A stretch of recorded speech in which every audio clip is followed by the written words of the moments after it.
Ever wish for a safe place to have conversations that need to be had? A place where you could say the things that need to be said? Well, welcome to Hope4Med.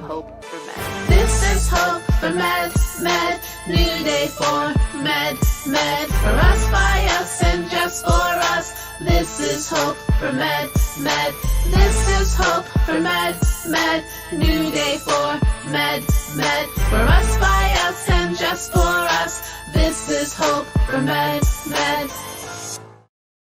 Hi, everyone, and welcome to Hope4Med's podcast with me, Dr. JB. I am so excited to be launching this podcast where we will be talking about wellness for healthcare professionals. Crazy concept, right? Why is our wellness important? Well, what do we tell our patients? You can't take care of anyone else until you take care of yourself. Am I right? On a whole, do we practice what we preach? I would wait that awkward 20 seconds. However, on a podcast, that wait becomes even more awkward, and we'd all be feeling real awkward, myself included, so I won't. But that's the fate of the caregiver. Put everyone else before you. Somehow it got ingrained in our heads that that is what we are supposed to do. Put others, everyone, before us. So when we do that, what happens? When do you have time to take care of you? We've been taught to show up when we're sick. Some of us have even hooked ourselves up to IVs to keep working. We're dedicated. But you know what else is happening? We're burning out. We're dying. This is not a new phenomenon. It's been going on since the beginning of time.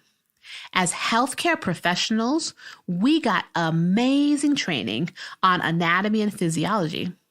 We learned about medications, mechanisms of actions, half-lives, adverse events to be mindful of. Then we went to work and learned how to practice medicine.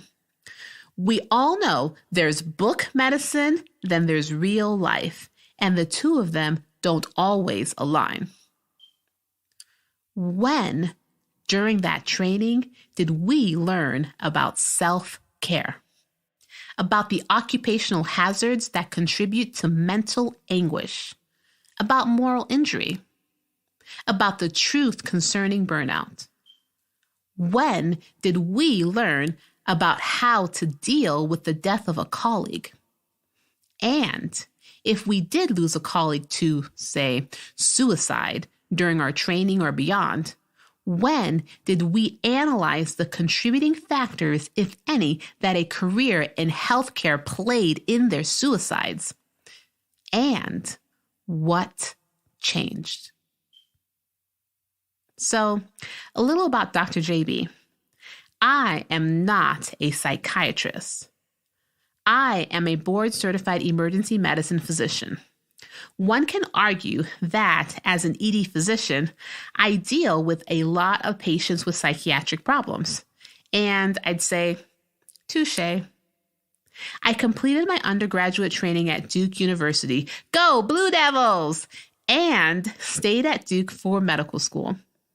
I then went on to New York Presbyterian in New York City, where I completed my residency in emergency medicine. The foundation I stand on was created by powerhouse academic institutions. So, for all you evidence-based healthcare professionals, don't worry. I can provide you with enough literature to make your head spin and tickle that part of your brain that makes you smile. I got you. I personally have always been more of a doer kind of girl. I think and I create. Those who know me personally know full well that it doesn't even matter if what I'm thinking of has never existed before. I make it happen. Hope4Med is translational medicine, and I'm sure you are all aware of what translational medicine is, right? It's taking the bench and bringing it to the bedside. Bench meaning all the research that has been conducted, and bedside meaning the patient. There is a lot of research out there talking about burnout in medicine. 40 years worth of literature. So the bench is there. The bedside, well, in this context, the bedside is us, healthcare professionals and our families and loved ones. Hope4Med aims to apply research and evidence-based practices to us as healthcare professionals to improve our wellness, to create a paradigm shift where our wellness as healthcare professionals becomes more central. What we tell our patients is not a fallacy, it's the truth. We first have to take care of ourselves before we can effectively take care of anyone else. I consider Hope4Med a pop-off valve for us, a place you come to both release and rejuvenate, like going to a gas station to fill up your empty tank. How long have you been running on empty? I'm not even talking about COVID, guys. This is all pre-COVID questions. We entered this pandemic on empty and got smacked and beat senseless by this pandemic. We are taking care of patients and being bombarded with others who refuse to have common decency for other human beings, others who don't believe COVID even exists. It's a lie created by healthcare institutions. Look at those empty parking lots. It's a lie. It's fake news. Then we have to deal with running out of supplies, in some places lack of protective gear for ourselves, rationing treatments. It's a battlefield. We are in the front lines of this work with COVID, and we are seeing its toll. Its toll on our patients and their families, its toll on us and our colleagues. And we entered it on empty, on E. Where do you go to replenish? Where did you go to replenish before COVID? For those of you guys who have been following my social media account at Hope4Med on Facebook, Instagram, or LinkedIn, you may have noticed that for a company called Hope4Med, it seems pretty depressing. Those of you who know me personally know I am an optimist.